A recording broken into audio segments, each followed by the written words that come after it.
Hey guys, Rock here.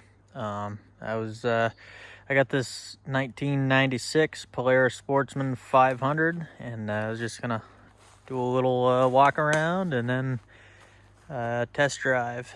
For those of you that are in the market for one, see how it goes. Also, this one is for sale, but a lot of you aren't local, so this is in Island Pond, Vermont. So yeah, as you can see, this is in very nice shape, especially for the year.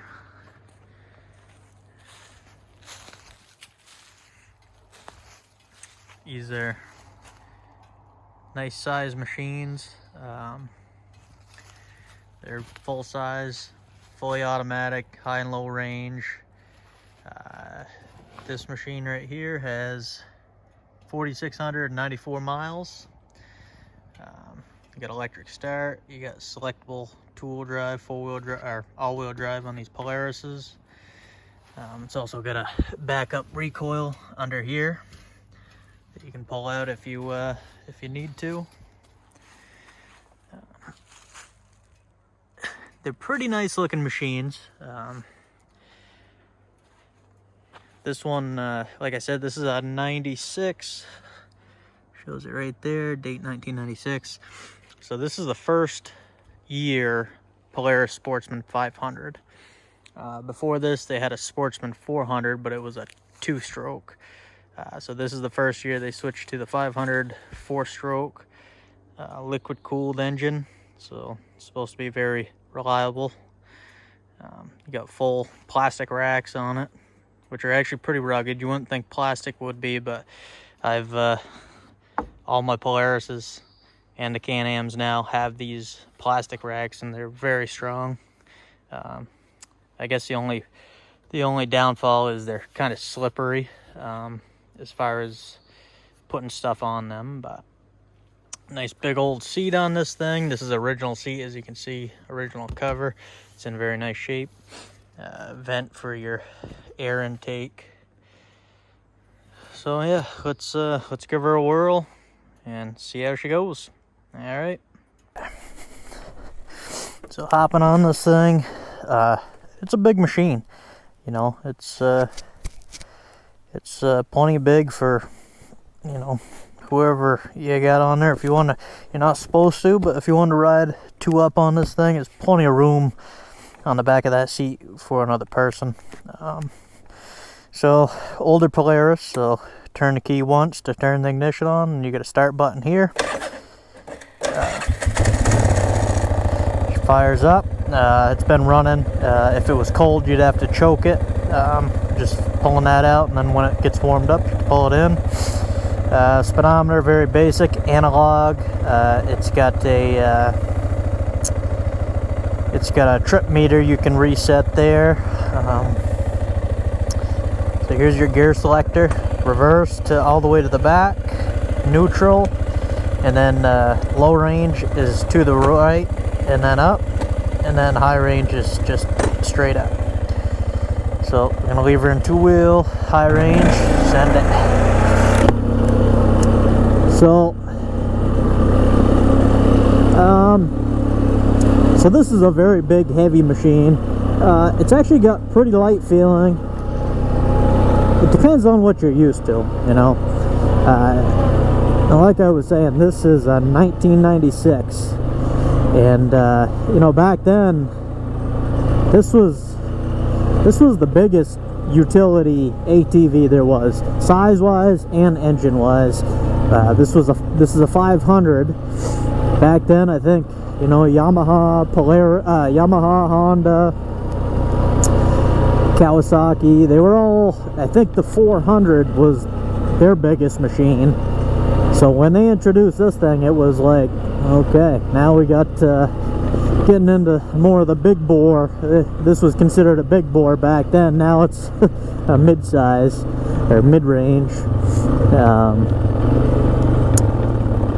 So you come up to something like this, you could manhandle it and just send it up through, but you know, you really should put it in low range if you want to save your belt, and you know, probably four-wheel drive. So this thing, you know, because of the big heavy weight, very stable, And I mean, as you can see, that it didn't even blink going up it. And with the all-wheel drive, it actually kicks in real soon. It works nice. You know, the rear tires just have to spin a little bit, and the front ones kick right in, so it works nice. You know, it depends on what you're looking for.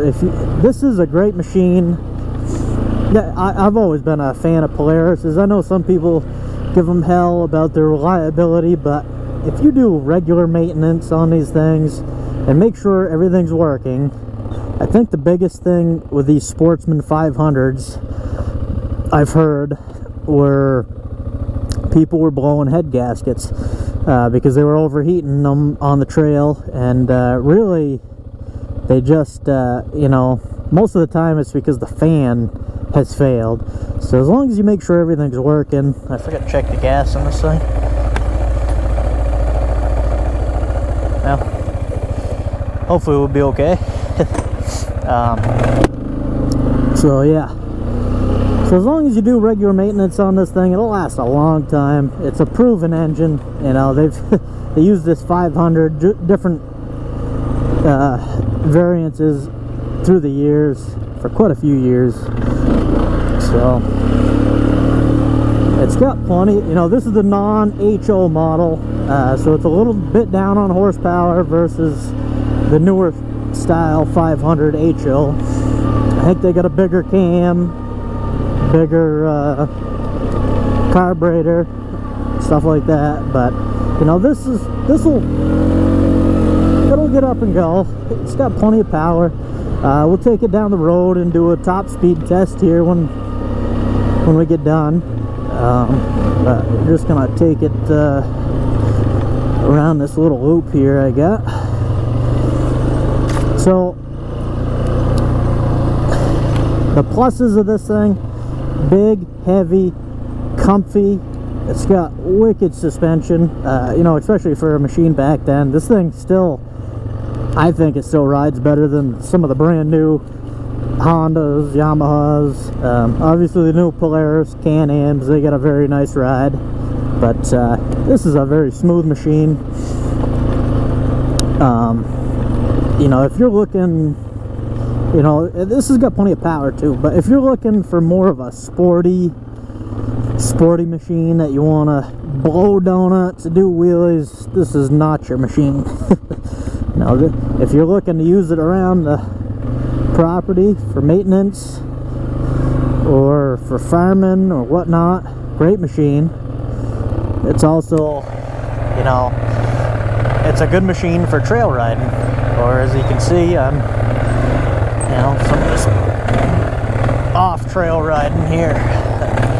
Some big stones here. This is where that all-wheel drive really helps. You know, even if you got one tire off the ground on the front, it still kicks in and pulls you through.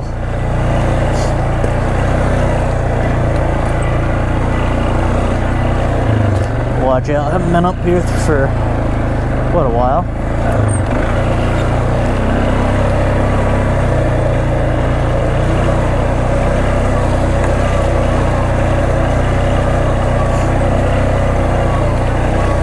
So another thing I hear is, you know, from people is the belts on these things. You're always replacing belts.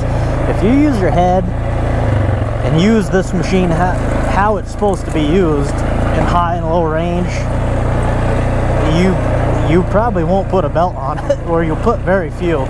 I would change one for preventive maintenance, but I've got brand new machines that I got, what do I got, 3,500 miles on my current Polaris. That is a Sportsman 850. And I'm on the original belt. Should I change it right now? Yeah, I probably should. But that's just showing you that these things can last a long time if you treat them right. You know, when you're going slow like this, there's no sense of having it in high range, you know, turning that belt off when you can just put it in low and walk through this stuff. Now when you're down, you know, roads or cruising, you know, even this, you don't have to be in low range, but it helps prolong the belt. So I'll put her back in high because we're not gonna go too slow. But so another thing with this thing, now this is fully automatic, so it's got a CVT clutch system like snowmobiles. Now this has engine braking. So what I mean by that, you let go of the gas and this thing actually slows down. The engine helps it slow itself down, so you're not constantly on the brake. So that's going to save your brake pads for quite a while. So that's another great feature to these, because some of the older model Polarises, they didn't have the engine braking, and coming down this you would just freewheel. You'd have to be on the throttle steady. So that's a very nice feature on this thing.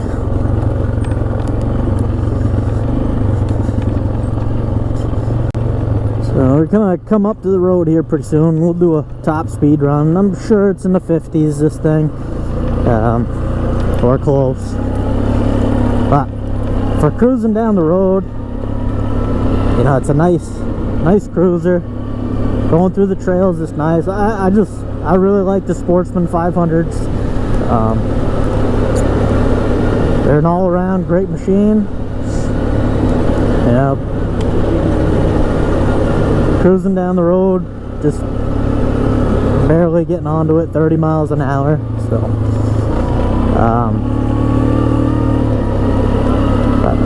yeah, one thing about these, because of the weight and the automatic transmission, they can be a little harder on gas than some of the other machines that don't have the weight. So that's something to factor in too.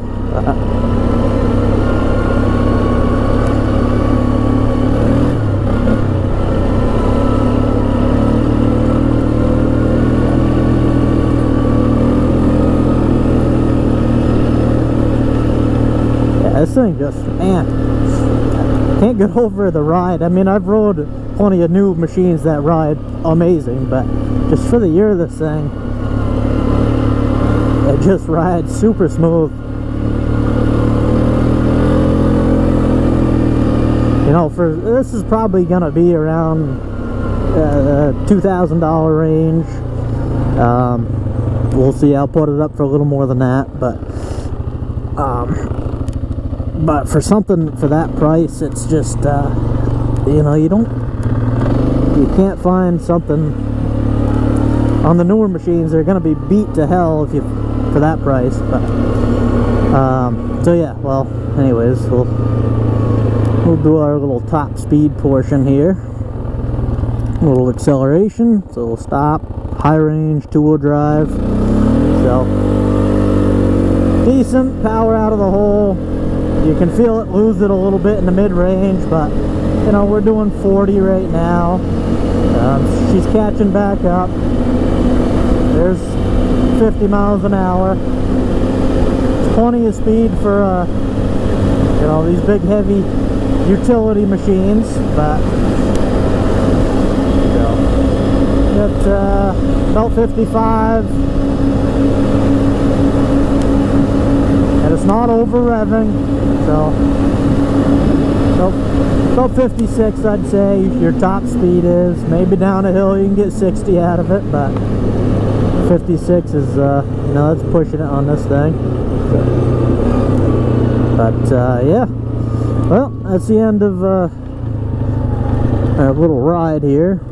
Hope you guys enjoyed the video. I got plenty of other ones on there. If you're thinking about buying, you know, a used machine, want to see how it goes, you get my opinion. All right, thanks a lot. Have a good one.